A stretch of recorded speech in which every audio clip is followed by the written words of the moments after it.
See that?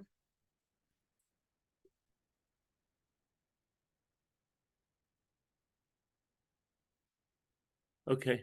Hi, everybody on Zoom. What I said was that next week we're not having class because I will be in New Jersey for my grandson's bar mitzvah. And you're all supposed to say, Rabbi, you look way too young to be a grandfather having a son who's bar mitzvah. Okay. All right. Okay.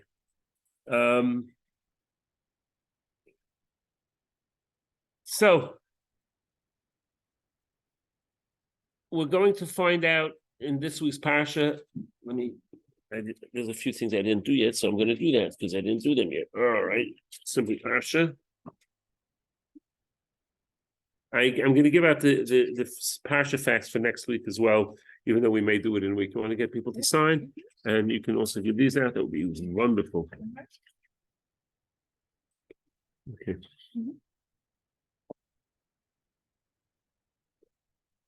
So this week's Parsha is Vayeshev. I'm sorry, Vayeshev. This Parsha was Vayeshev. Okay. So the end of Vayeshev was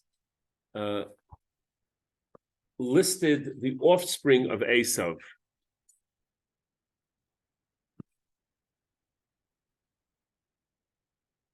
So let me just review the Parsha facts. It's Vayeshev is in Bereshit. We're still in Genesis, verse 37, chapter 37, verse 1, and it's page 198 in your handy Art School Chumash. There are no commandments in the Parsha, but we're going to find out about a lot of stuff going on.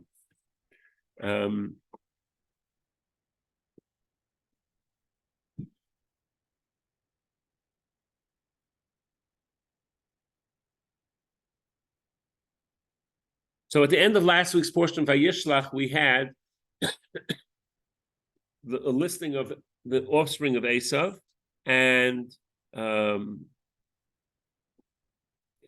here we're going to have the story of Yaakov and his sons, which are a counterweight to the evil of Esav.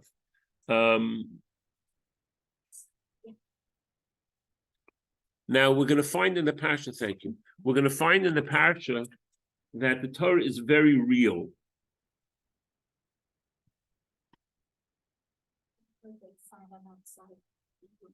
No problem. Thank you very much. We're going to find that the Torah is very real. It deals with real issues, real life, real people. And we need to understand what's happening because not everybody comes out looking lily white when you look at it simply. So we have to get a little deeper understanding of that as well. But first thing, let's talk about names. Now, names really indicate a mission, and also it's a guidepost, which is why many times we name the Hebrew names we take after righteous people, or righteous relatives, and however, we were talking about this a few weeks ago. It's good to give a name that's not just a generic no person name, ideally, and just for the future, because you have the merit of that person's name in the person. So that's just it's a good thing to be aware of. Now, in the case that we've had some name changes already. We had Avram go from Avram to Avrohom. We had Sarai go from Sarai to Sarah. And what that means is that they expanded their role. Their role as servants of Hashem expanded. Avram was the father of Ram, but Avraham was Avhamon Goyim. He became a father of nations. So there's an expression of that. Yaakov is interesting because he didn't have a name change. He had a name addition, sort of. And what I mean by sort of is not just they added another name, but sometimes he's called Yaakov, sometimes he's called Yisrael. And it's interesting, Yaakov, Akev come from the heel. Yisrael from the word sar, a master. That's where the word zar, by the way, comes from. Okay? Sar, and the word sir, all are related to that sar. So Yisrael. Now, just for your interest, you should just be aware that each letter in the Hebrew alphabet has numerical value. So I have a sheet. I have to make copies of it to give you a sheet. If you'd like a copy, let me know. Yaakov, the numerical value is 182. Satan, the evil inclination, is 359. And the total of that is 541, which equals Yisrael. I'll say it again. Yaakov is 182. Yaakov, Yud is 10, Ayin is 70, Kuf is 100, Vayes is 2, 182. Satan is, Sin is 300, Tes is 9, Nun, final Nun is 50, so that's 359. And the total of that, 182 plus 359 is 541, which is the numerical value of Yisrael. So Yaakov was able to defeat Satan, right? He fought with the angel of Vayeshev, and now he became Yisrael, which is just interesting. Everyone got the numerology there? Yeah? Okay.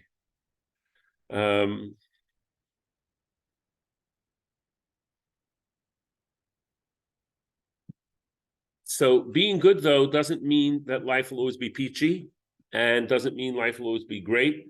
As a matter of fact, Yaakov had hoped that now that he had ran away from Esav, went to Lavan, had to deal with Lavan, now he's coming back, he thought things would be easing down and everything would be fine and dandy in the land of Israel. But as we will see, things are not that simple. There's tranquility in this world and tranquility in the next world. And we grow through challenges in this world. We may not want them, but the bottom line is that's how we grow. I don't know who said this, but probably several people must have said this. You have to get some sleep. I have plenty of time to sleep in the world to come. Here's the world I have to do action. I have to do stuff, you know? I recommend people sleeping, don't get me wrong, but the people that are motivated to do good things sometimes somehow manage not to sleep enough.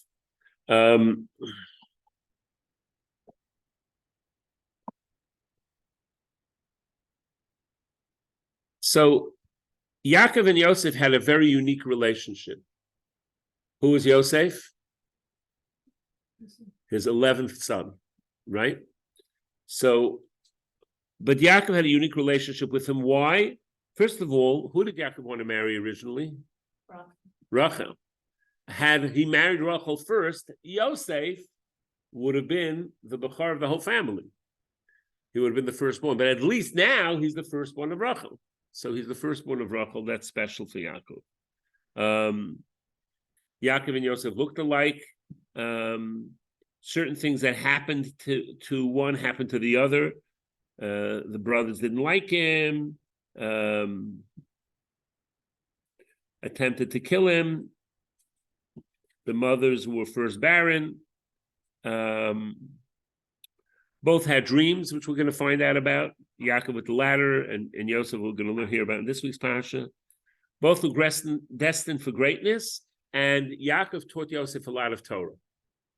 So they were study partners, so to speak, if you will. Parenthetically, another thing that happened is they both died in Egypt, but that's getting ahead to the future. So what did Yaakov do? He gave him a beautiful, colorful coat. And our sages say that in the Talmud, that not a good idea. Why not? It makes the other brothers jealous. It makes the other jealous. So don't do anything to show preference one child over the other. Now, you really have to try to make all kids feel special, but that doesn't mean that everybody has to be equal. I had this with my kids growing up. How come the girls don't have school on Sunday? Okay, if you want, you don't have to have school on Sunday. You put on a dress and, you go to the girls' school. No, I don't want to be in the girls' school. Well, you're in the boys' school. The boys have school on Sunday and you don't. So in other words, it's important that we shouldn't always try to make everything the same. It doesn't have to be the same, but overtly, you shouldn't show preference over one over the other. Now, Yaakov's calculation was that Yosef, like I said, had greatness attached to him, and he wanted to honor that. But at the same time, as we're going to see, there's a beautiful statement about how to raise children that encapsulates so much of Torah teaching about how to properly raise children. It says, Chanoch l'na'ar al pi darko. Raise a child according to his way. And what that means is that each child is different, and each child needs a different approach a little bit. And it can't be exactly the same for everybody. So raise a child according to his way. Yosef, because he had the unique relationship with his father,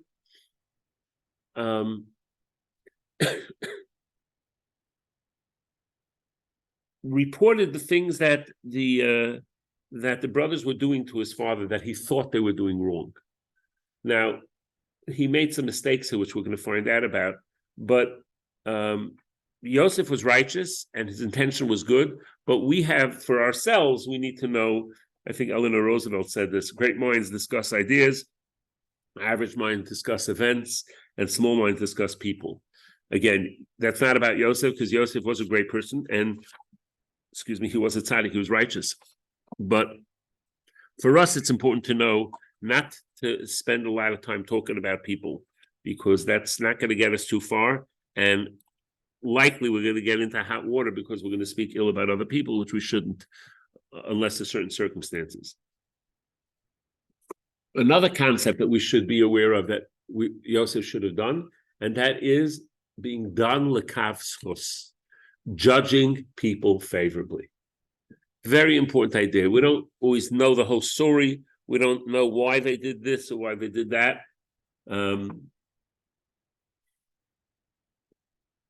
But judge people favorably. And if we judge people favorably, there's a lot of virtues in that, including, by the way, that if we judge people favorably, God will judge us favorably too. Which is an interesting idea, because God knows the truth.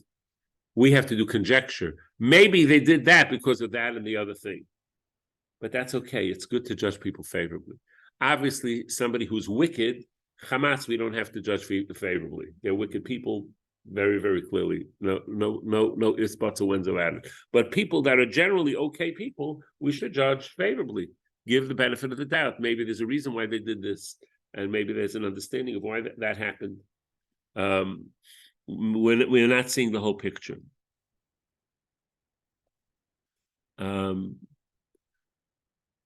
What's another thing he could have done besides tell his father, besides judging favorably? What could he have done? Anyone have an idea?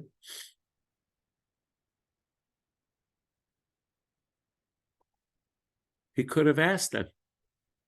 Could have talked it over. Hey, I see you guys doing X, Y, and Z, and I'm a little wondering about that. It doesn't sound so appropriate. So that would have also helped, because and it's an important idea. Well, if we discuss things with people, we sometimes can get an insight that we didn't have before. So that's something that's important to do as well. So judge favorably, have open discussions about people. Why did this happen? Was there a motivation?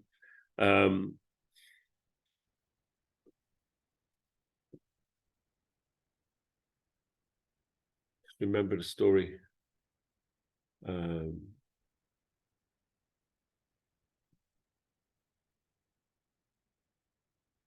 There was a man who was marrying off his daughter, and a rabbi walked in, and he tells the rabbi, "No one needed you here."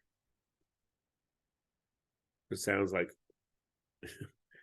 and the rabbi says, "Okay," and leaves.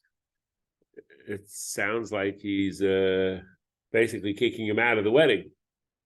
And someone went over and said, like, why'd you say that to the rabbi? He says, what are you talking about? He says, you tell him that no one needed you. He says, oh, you don't understand what happened. I was in the store and I couldn't find my cell phone. So the rabbi graciously said, it's the day of your wedding, I'm sure you're busy, take my cell phone and use it, and I'm coming to the wedding, I'll pick it up. So when he came to pick up the cell phone, he told him no one needed you, meaning like you didn't get any messages. So here's your phone back, thank you very much, it's fine. So you hear the same words, but you don't know the rest of the story, and all of a sudden it was just on the contrary, it's being gracious to him. So now we're going to introduce another very powerful concept, and that is God as a CPA. CPA, as my initials for that, is Celestial Payback Accountant. God figures out how to pay things back. Now, what I mean by that is, and this is a new concept that I don't think we've discussed recently, it's something called Mida Keneged Mida, which means measure for measure.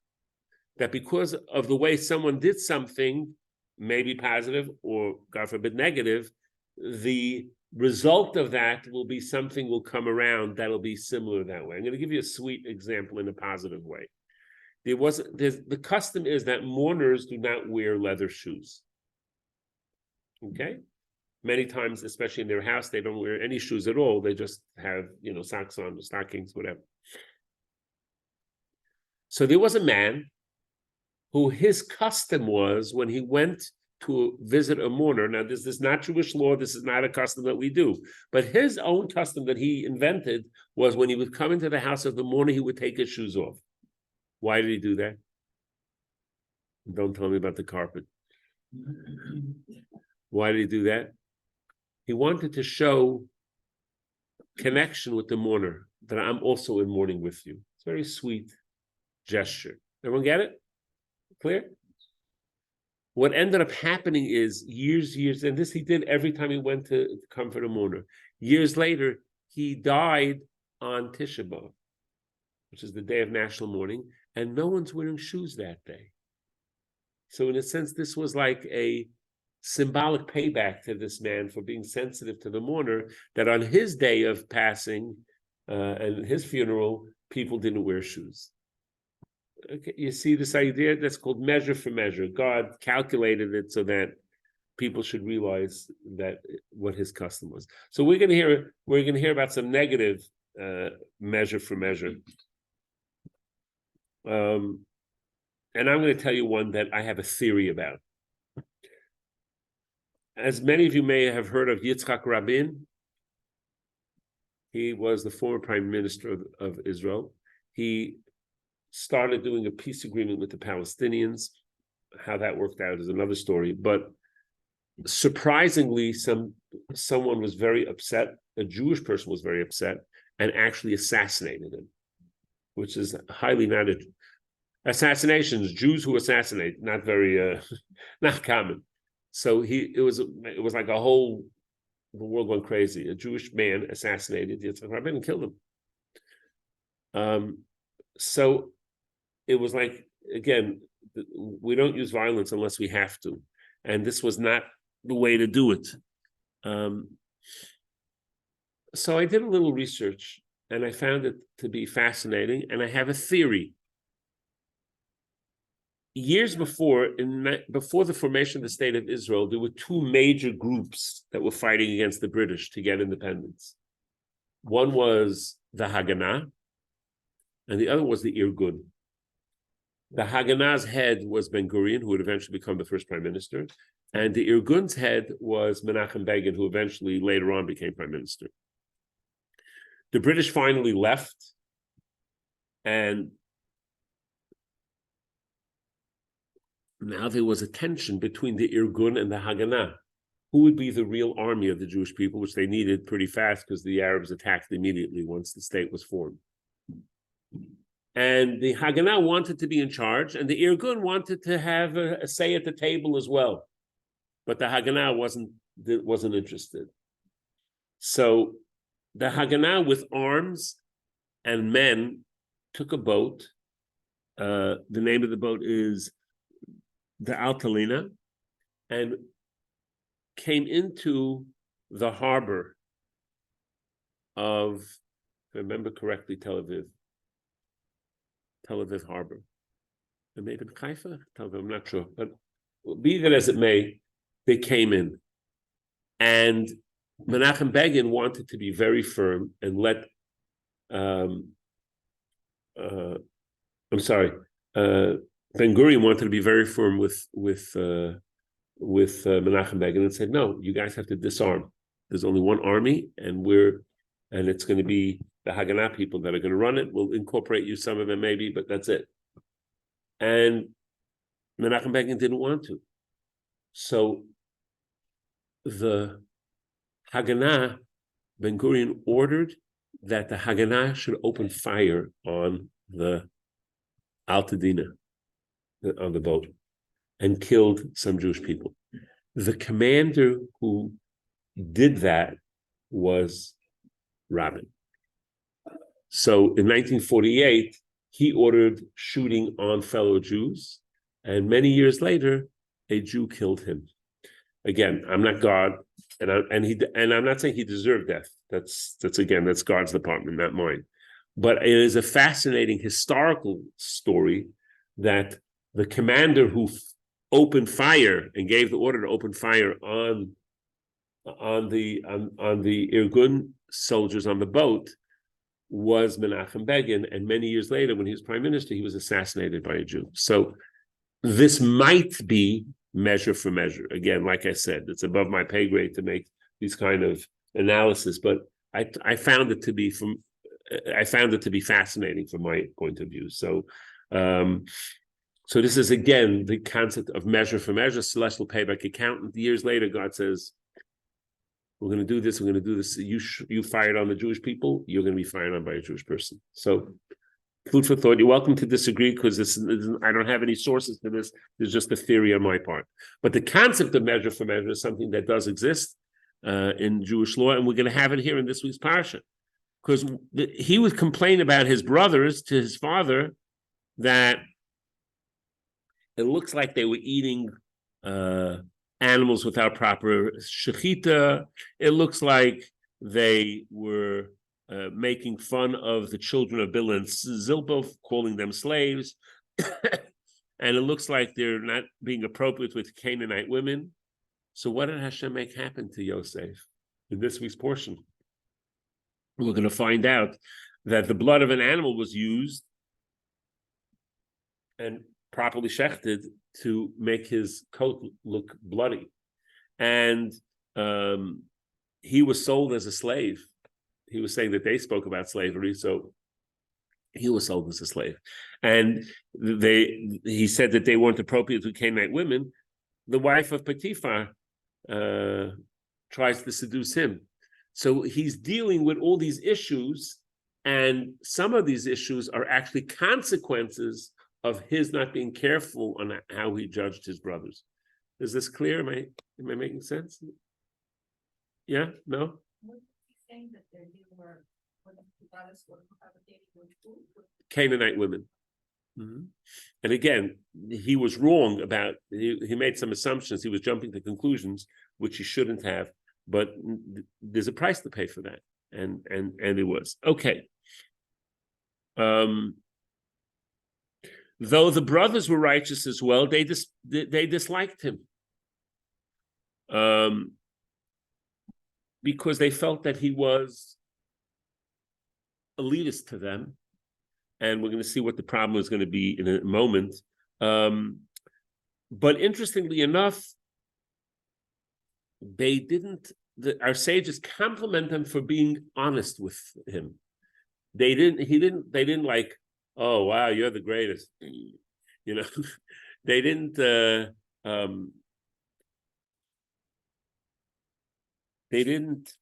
make believe they were friends, and then afterwards, behind his back, you know, sometimes you have this.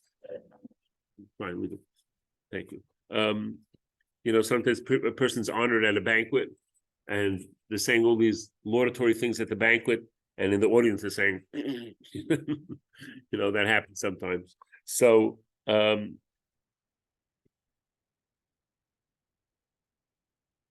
they didn't do that. They were honest with him that they were not so happy with him.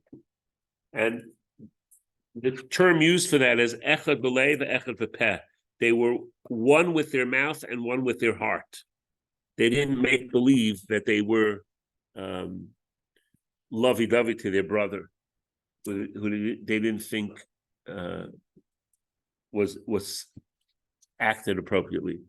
Yosef has a dream, and he has a dream that he and the brothers are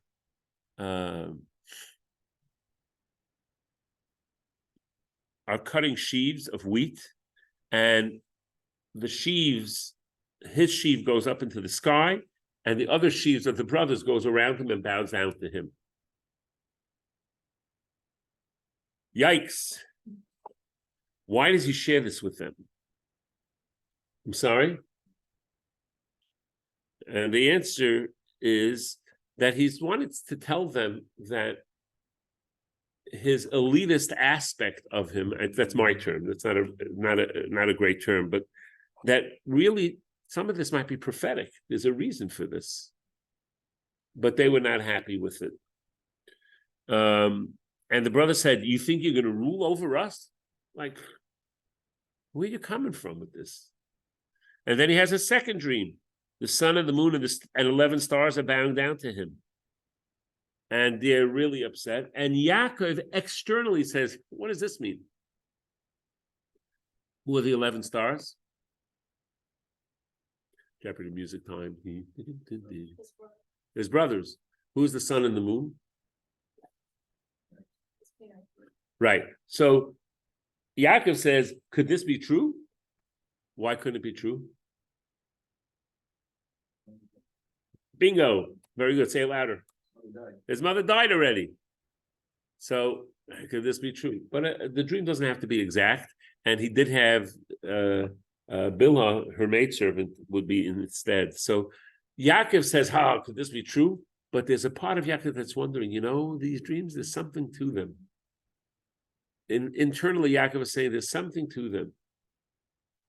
So,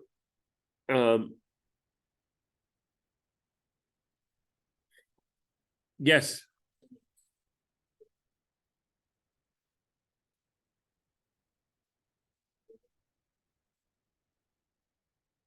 Didn't understand it because there was this contention between his children.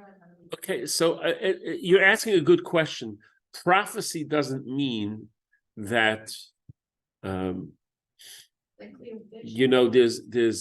there's computers now that do facial recognition.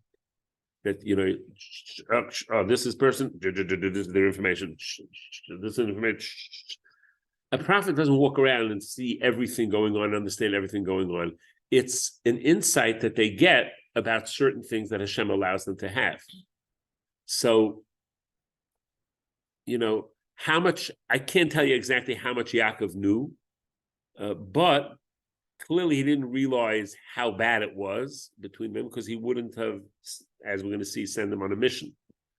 But like I said, it's not like a button that you push. It's not like an app. Oh, I have a prophecy app on my phone. Well, it's a very nice thing to have.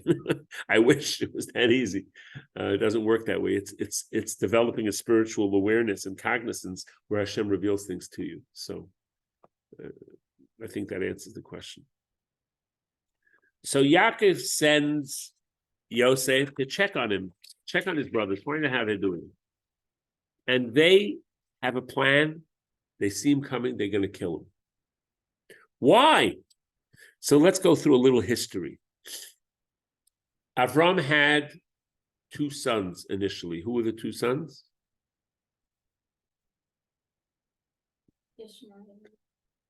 Ishmael and Yitzchak. Very good. Yitzchak had 2 sons. Who were they? Yaakov and Esau. So Avrohom had 2 sons. Yitzchak was the heir apparent for the spirituality, and Ishmael was not.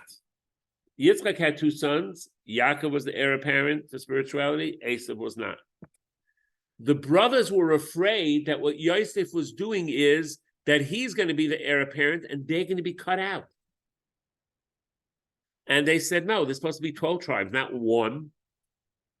And they said it's better that they be 11 tribes than one.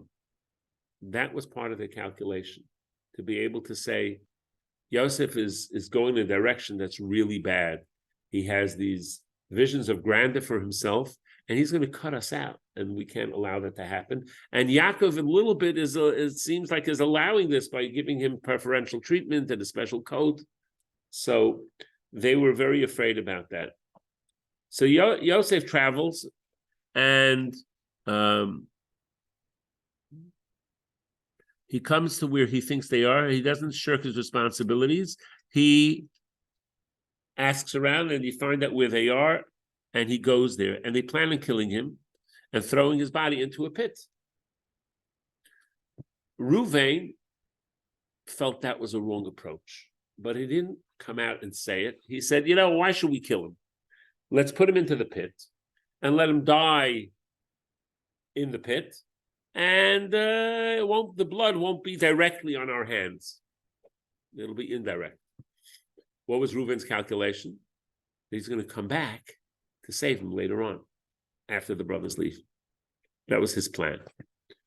So they put him into a pit, and there's snakes and scorpions there, which they don't realize because it's a deep pit.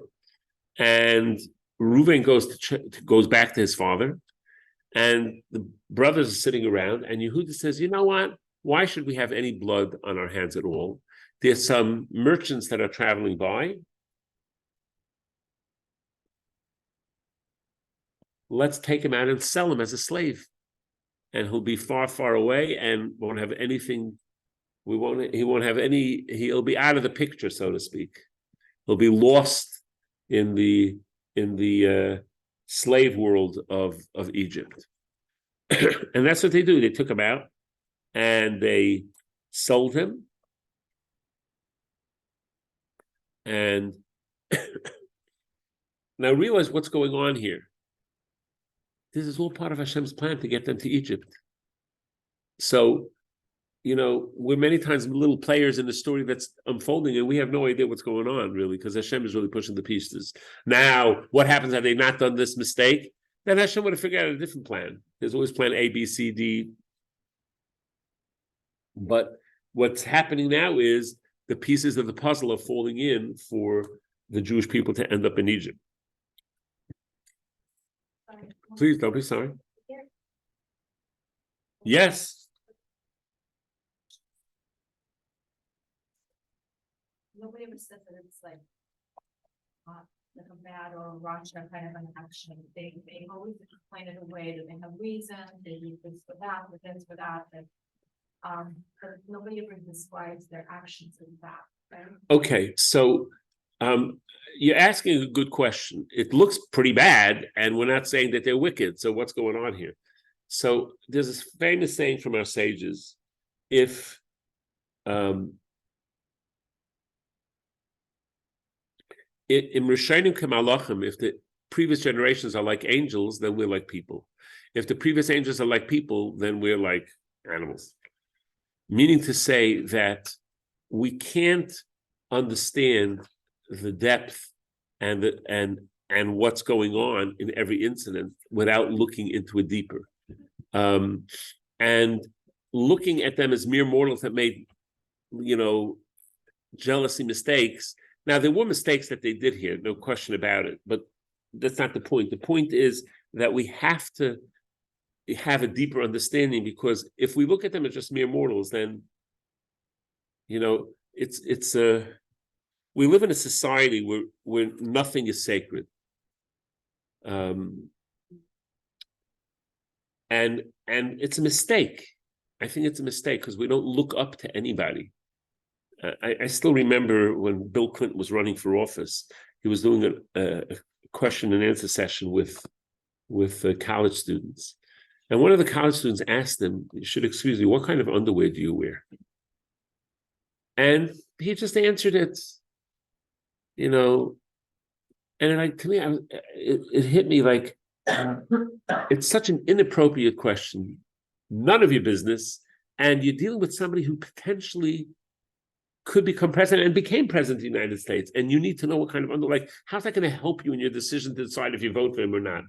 But it's a whole attitude of no one no one has any. There's no sanctity. There's no respect. There's nothing. Everything is knocked down, knocked down, knocked down. So from the Torah, we have to go to the opposite way. We have to learn the lessons for ourselves. What mistakes practically can we learn in our own lives, but understand that they were on a higher level that we can't even comprehend. And I just wanted to, just as an aside, they convened a bezdin, a court, and ruled that God couldn't reveal to Yaakov what happened. That's how strong they were in their conviction. The brothers made a court, and they did that. Again, they were wrong, but they weren't wicked. There's a very big difference. You can make a mistake, it will not be wicked. Okay? Is that related to the intention? Like a person who is wicked has bad intentions, but a person who makes a mistake has good intentions, but the assumption. Okay, well, that's a very good question, and the easy way for me to answer is, yeah, that's exactly right. Their intentions were good, but that's not a good answer either, because as the expression goes, the road to hell is paved with good intentions, and a lot of people think that certain things are right, but they're wrong, But this is more nuanced than that. It's not just thinking they're right and they're really wrong. It's nuanced. There was mistakes Yosef made, there were mistakes that they made, but it's much more nuanced. So intention alone is not enough to justify, What about the standard? What do you mean? So,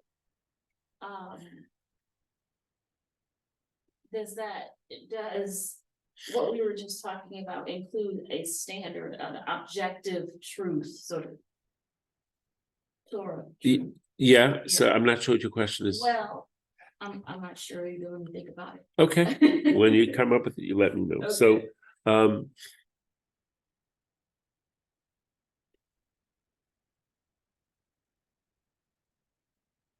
So, I'm going to give you a stupid example. There was a fellow in the neighborhood who, unfortunately, was a terrible hoarder.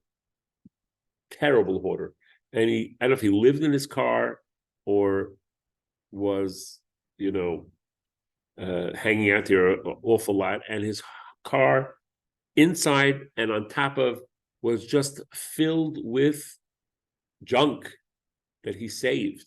It was sad, And he parked it on the street and he left it there for a long time. And somebody must have called the city. And the city came to clean it out. And I don't know if he had tickets on his car and didn't pay. They were just going to take the whole thing and dump all the stuff out in the garbage. And a fellow from the neighborhood, now this guy, I don't know him personally, but he seemed like a religious guy who had this nebuch issue. He needed therapy, I think, to deal with it. But another religious guy saw what they were doing, and he starts pleading with the guys, please let him have his stuff, Don't take him away his things. Someone else in the community told the guy who was losing all of his stuff, don't worry, I'll buy you a new wardrobe, whatever you need. Now, both these people had good intentions. Who was right? The one who wanted to retain his thing. Well, why? Because it was a hoarder. So what? How is that person to know what was contained in the hoard and what wasn't, and what it meant to these men? But the guy wasn't well. Clearly, it's not a healthy situation when you have a large SUV filled every single seat, barely room for the driver, and boxes on top, and he wasn't well. Did anyone ever discuss with that man what the situation was?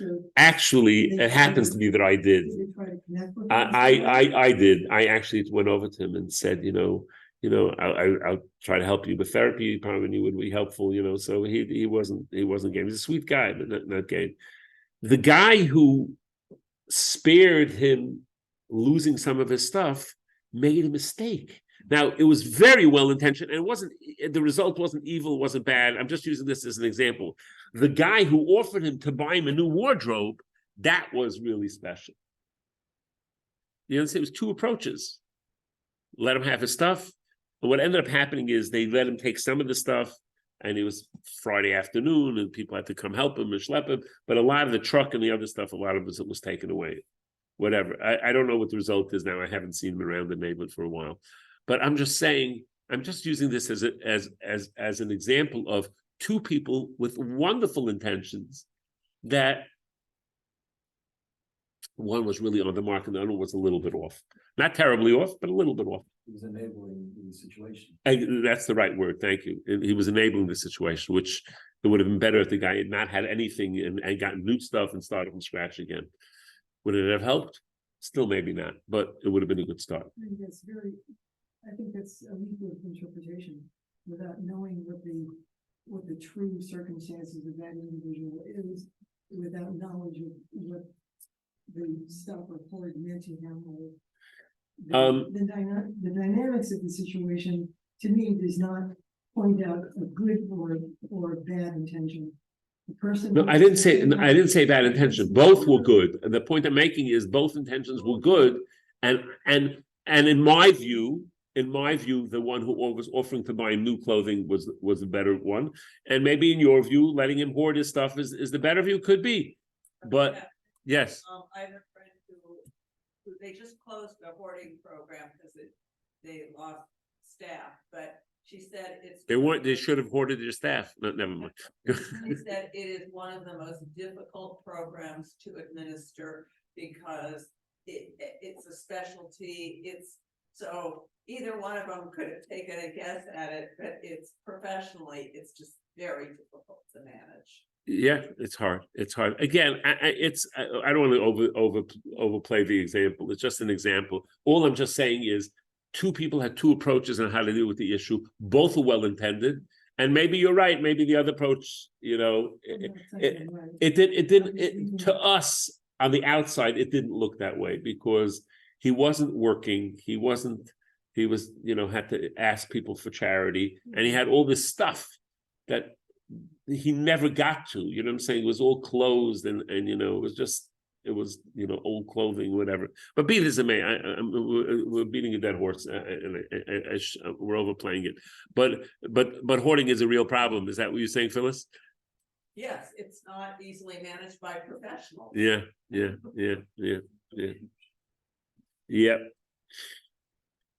So be that as it may, okay.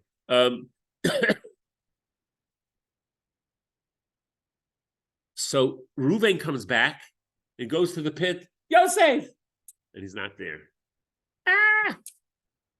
And he comes and said, "What happened?"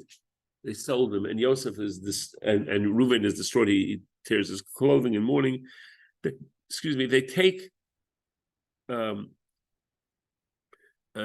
has an idea. They take Yosef's coat, slaughter a goat, dip the garment into. They slaughtered it properly. And dip the garment in the blood and makes it look like it's all bloody. They bring it to Yaakov, and Yehuda says, do you recognize this? And Yaakov says, oh my gosh, it's my son's coat. A wild animal must have eaten him up.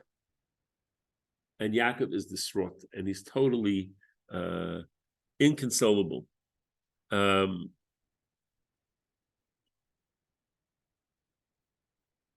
And Yosef will be gone for 22 years, which is equal to the amount of years that Yaakov was gone from his father, not including the years that he studied in the study hall, because that wasn't held on account against him. So again, we're talking about measure for measure. He was away for a long time from his father. Now his beloved son is away from him for the same amount of time. Again, measure for measure. Yaakov is inconsolable. And why is he inconsolable? The obvious reason is because he lost the son, but there's a deeper reason here as well. Yaakov was told that he was successful in creating the Jewish people if he would outlive his 12 sons. That he got the 12 tribes, and then he leaves the world and leaves the 12 tribes. Now that one of them died, he feels he failed his mission. So there's a lot more than just the loss of his son. And Yaakov was inconsolable. Why was he inconsolable? So I'll share a personal story with you. And the introduction to the story is forgetfulness a good thing?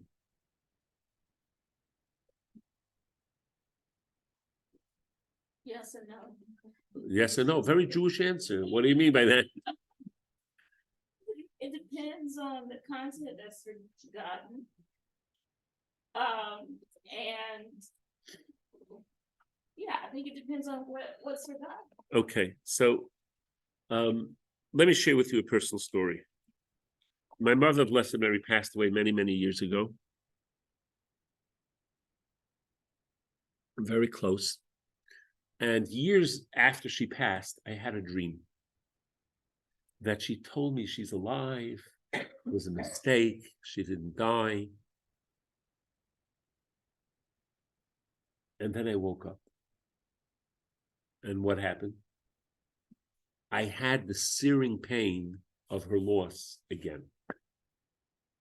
Because I realized it was just a wishful thinking dream. Right? So, did I ever forget about my mother? No. The pain, it's there all the time, but it was brought back in full force when in the dream, she's alive. Can't believe it. I woke up. No, she's not alive. So the forgetfulness of painful situations, again, doesn't mean we forget the loved one, but forgetfulness is a blessing from Hashem because it allows us to function. Tesha was right. Sometimes I forgot my keys. No, that's, where'd I put my phone? But some things in the past, forgetting them are positive. And the Almighty it tempers us. It gives us perspective. We have time to think about it. So this was a very striking example to me about this idea. Yaakov didn't forget Yosef. Why not?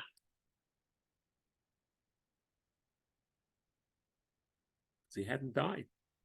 He's really still alive. So that blessing didn't kick in for him. So he was inconsolable. Everybody with me?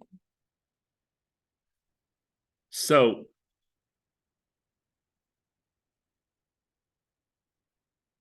Yehuda was a little bit ostracized a little bit from the brothers because it was your idea to sail him down the river, and now Dad's totally inconsolable. So, and as we're going to see, the stories unfold in fascinating ways, and the Torah is real, and the heroes are real. So Yehuda had the oral tradition says everyone is busy, and God is already planning Mashiach, the future redemption. Let's see how that plays out in the portion. Yehuda was rejected by his brothers, and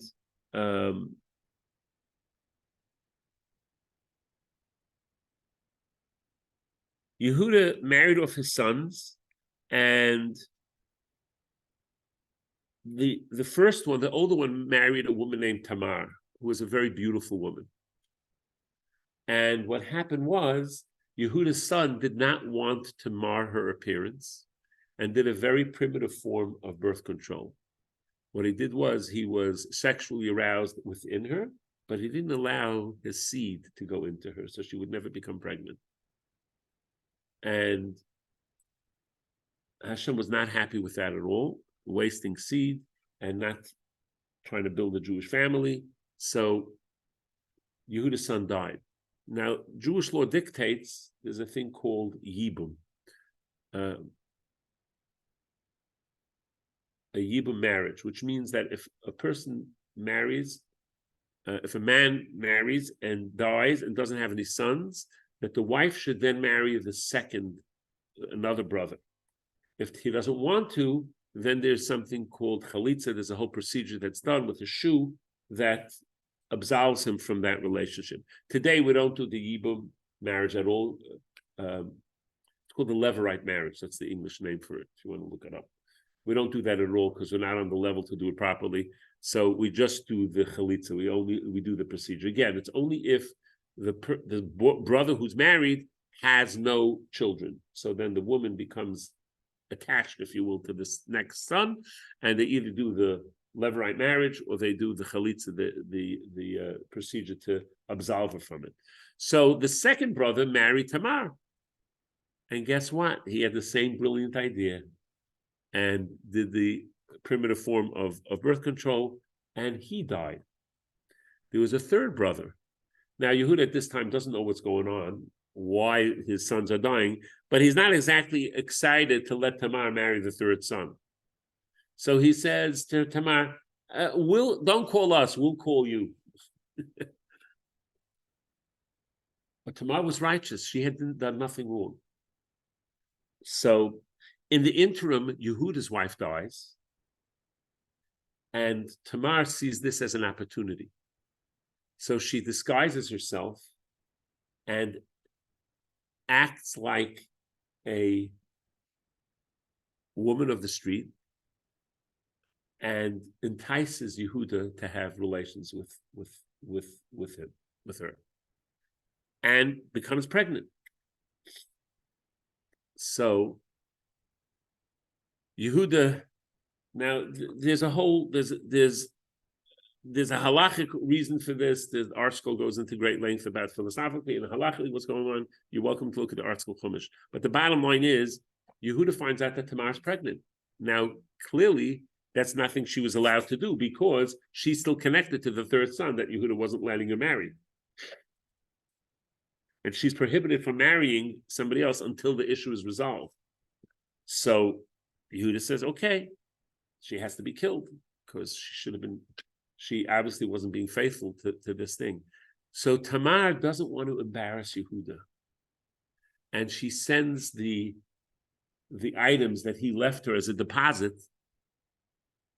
She sends him the items and says the same words he used when he showed the garment to his father.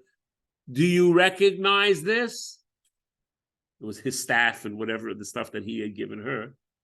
Just like he said to his father, do you recognize this garment? Now she said to him, do you recognize this? And Yehuda goes, gulp. It's mine. Now Yehuda has a big dilemma now. What should he say? It's mine. What does that indicate? That he's the one who had relationships with him. Right? But Yehuda did the right thing. And she was willing to spare his embarrassment and go into a fire and be killed. She wasn't going to reveal that it was Yehuda. The strength of that to be able to do that. And Yehuda did it. And this is an important idea of not embarrassing. And Yehuda's intent was totally for the sake of heaven. She was supposed to be destined to have children from Yehuda's family, and therefore Yehuda, in a sense, was able to do the Yibum, the Levirate marriage with her, and Yehuda admits what happened, and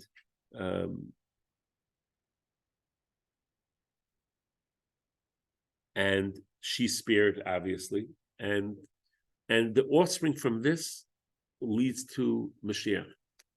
And the Kabbalists write that Mashiach's soul is so holy that it can't come out. It has to come through a little bit shady thing, because otherwise the evil inclination is going to find. Like this type of thing, the evil inclination is not going to be bothering with, because it looks pretty bad. This looks pretty risque here, this kind of relationship. But in fact, that's where eventually Mashiach will come from. Okay. Yosef is meanwhile sent down to Egypt, and what happens? He's working in the house of Potiphar, and he's doing very well. He's very successful. And he focuses on, thank God, God willing, And God is on his mouth all the time. And this is very important for us. A lot of times when we're going through hard times, where's God? You know, it used to be years ago, where's God during the Holocaust? Now it's, where's God when my computer is not turning on right away? You know what I'm saying? We have a much lower standard of where's God? Yosef talked about God all the time, and he was successful. And it was a real sanctification of God's name. Potiphar's wife was very attracted to Yosef. He was very beautiful, very handsome. And it's a test for him.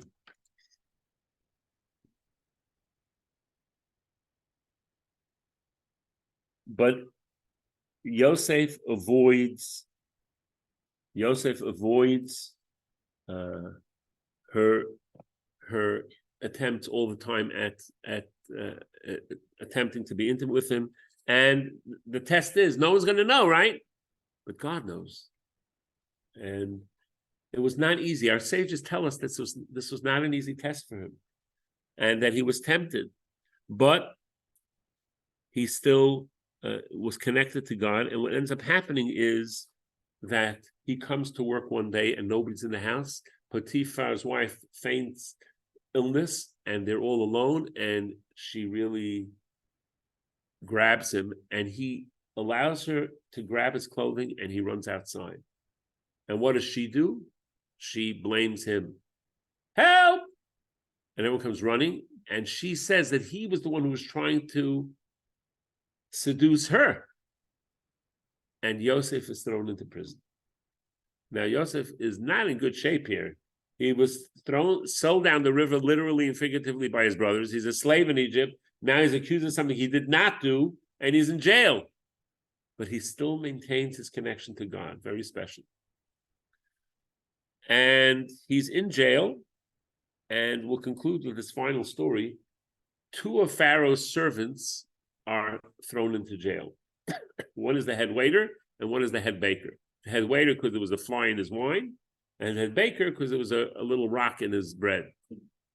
Personally, I don't think those are offenses that person should go to jail, but Pharaoh was the king and he could do whatever he wanted, so he did do that. And one day he comes into the jail, and he was helpful, and it happens to be the jail that he's in, and he sees that they're sad, and he says to them, what's going on? And they tell him, we had dreams, we don't know what they mean. So Yosef says, you know, Hashem is, again, God. He invokes God all the time. Hashem has many ways of interpreting this. Tell me what's going on. Tell me what happened. So the head waiter says, I had a dream that there's 3 vines of on the 3 vines growing, and 3 clusters of grapes grow, and I squeeze them and I put it into the cup and I give it to Pharaoh. So Yosef says, 3 vines symbolizes 3 days, and in 3 days you're going to get your job back. You're going to serve Pharaoh again. The head baker hears this. He says, this sounds great. So what does he do? He tells him his dream. I have 3 baskets on my head, and in the top one is all different kind of baked goods, and birds are eating off the top thing. And Yosef tells him, sorry to tell you that 3 days you're going to be out of jail, and you're going to be hung, and the birds will be on your head. And Yosef tells the head waiter, please remember me when you get out of jail, and tell Pharaoh that I was put into jail unjustly, and let him know about my situation. So 3 days go by, and it's Pharaoh's birthday. Happy birthday, right? Okay. And just as Yosef predicted is exactly what happened. The head waiter is brought back to his position, but the head baker is hung. And Yosef still is languishing in jail because the head waiter forgets all about Yosef and doesn't mention anything to Pharaoh about it. And on that dramatic note is how the Parsha ends. Stay tuned. In 2 weeks, God willing, I'll continue the story. Those of you on Zoom who came on late, next week is I'll be going into New Jersey for my grandson's bar mitzvah. So we'll not have a class on Sunday. So you're off the hook, but please keep on learning anyway. All right, any questions, thoughts, comments?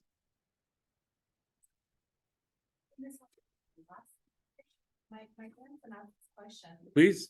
The rungs on the ladder. The rungs on the ladder, yes? Down the street. Right? Yes?